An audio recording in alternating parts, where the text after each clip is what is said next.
Hola, ¿qué tal? Espero estés teniendo un excelente día. Bienvenidos al canal Amateur en Física. Hoy vamos a ver el tema de trabajo mecánico. Parte 2. 6 million ways.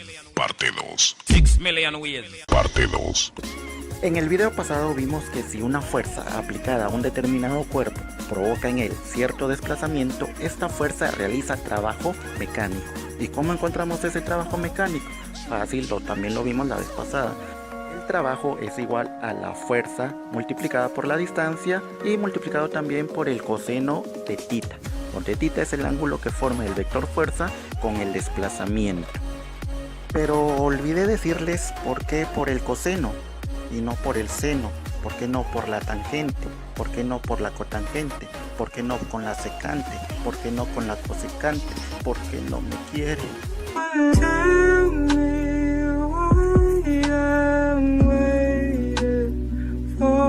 A ver, veamos por qué entra el factor coseno en la definición del trabajo mecánico. Para eso, primero tenemos que descomponer la fuerza F en sus componentes rectangulares.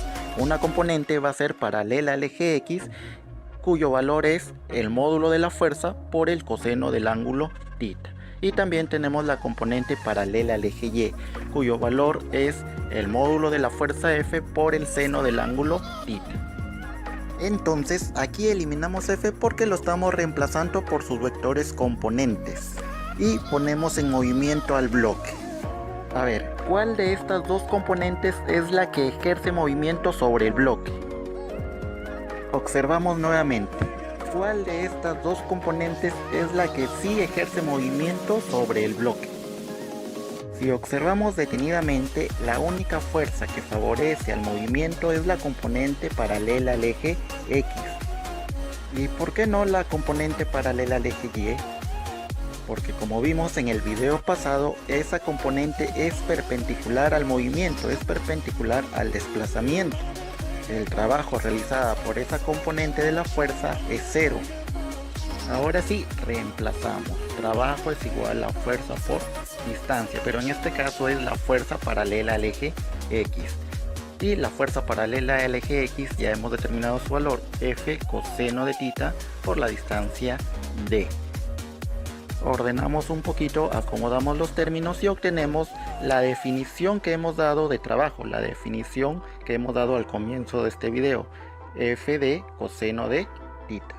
Entonces, en conclusión, el motivo por el que agregamos el coseno de tita en la fórmula del trabajo mecánico es porque esta componente de la fuerza en el eje X es la que realiza el trabajo. La componente en el eje Y no realiza trabajo alguno. Ahora pasamos a ver lo que es el trabajo neto. El trabajo neto es el trabajo total que se ejerce sobre el cuerpo. Como ya sabemos, sobre un cuerpo no solamente actúa una fuerza, pueden actuar 2, 3, 4, 5, 6 y así sucesivamente hasta una fuerza N. Por ejemplo, podría ser una fuerza de tensión, una fuerza elástica, el rozamiento, una fuerza normal, el peso, en fin, ya sabemos que sobre un cuerpo actúan 2 o inclusive muchas más fuerzas. Para calcular el trabajo neto, entonces debemos calcular el trabajo realizado por cada una de esas fuerzas. Es decir, el trabajo neto va a ser igual al trabajo realizado por la fuerza 1, más el trabajo realizado por la fuerza 2, más el trabajo realizado por la fuerza 3 y así sucesivamente hasta llegar a la última fuerza, el trabajo realizado por esa fuerza N. Y esto lo podemos escribir de manera más compacta con una sumatoria. Ahora, en vez de ir trabajando con cada una de las fuerzas, puedo reemplazar todas esas fuerzas por una sola, que viene a ser la fuerza resultante. Ya sabemos que la fuerza resultante que actúa sobre un determinado cuerpo es la suma de fuerzas que actúan sobre él.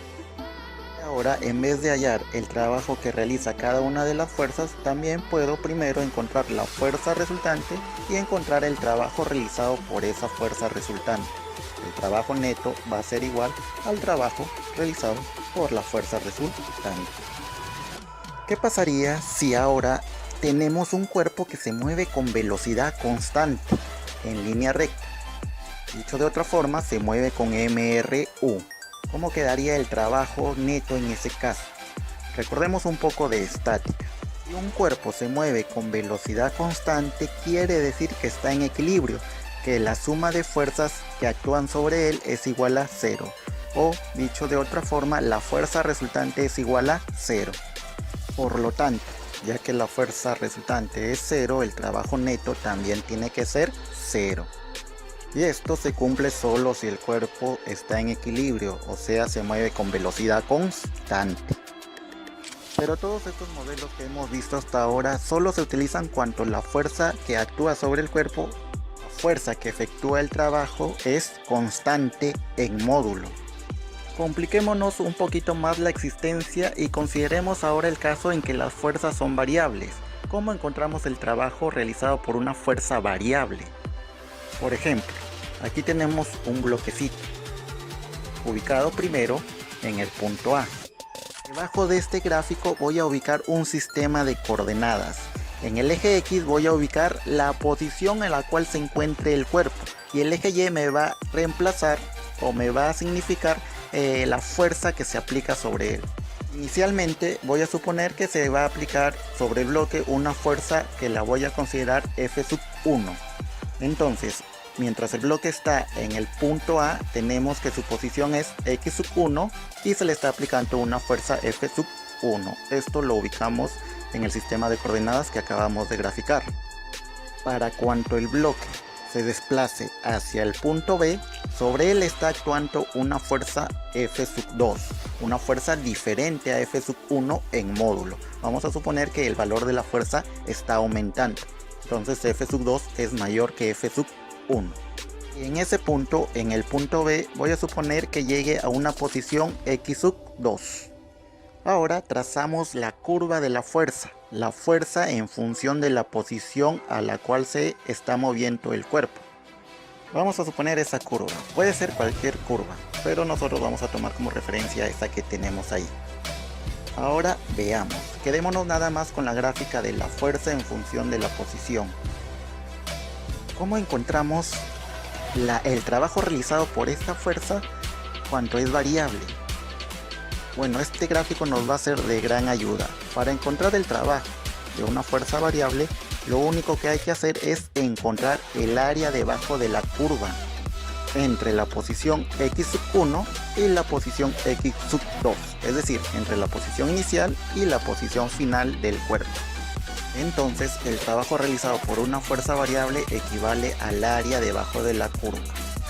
Claro está que para un nivel escolar y un nivel preuniversitario, las figuras que se van a formar entre la curva, la posición X1 y la posición X2 van a ser figuras geométricas conocidas. Por lo general son triángulos, trapecios o partes de una circunferencia. Solo habría que hacer una pequeña aclaración. Si tenemos gráficas en donde la curva que representa la fuerza F se encuentra por arriba del eje X, entonces el trabajo generado por esa fuerza va a ser positivo. Caso contrario, si es que la curva de la fuerza se encuentra por debajo del eje X, el trabajo realizado por esa fuerza es negativo. Entonces, si tenemos una gráfica como la que se muestra a continuación, el trabajo realizado por esa fuerza sería el área 1, positivo porque se encuentra por arriba del eje X, menos el área 2, negativo porque está por debajo del eje X. Y así encontraríamos el trabajo realizado por esa fuerza variable. Muchachos, esto es todo lo que tengo que indicarles por ahora en este video. Recuerda revisar el anterior donde hemos definido lo que es trabajo mecánico. Hemos dado también algunas observaciones muy importantes. Estudia mucho, aprovecha este tiempo de cuarentena. Nos vemos hasta otra próxima oportunidad. Bye.